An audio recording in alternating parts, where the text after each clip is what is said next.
So if your pattern asks you to do an increase, basically it's asking you to do 2 stitches into the next stitch. They could be any of the stitches that we've gone through already, but for this example I'm just doing double crochets. So if I need to increase my double crochets, I'm simply going to work the stitches as normal, but that's one into the stitch, and now another one into the same stitch.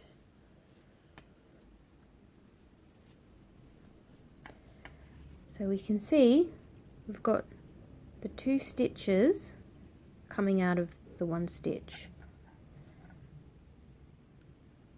and if we were to count our stitches along, we'd have an extra one in the row. So that's an increase.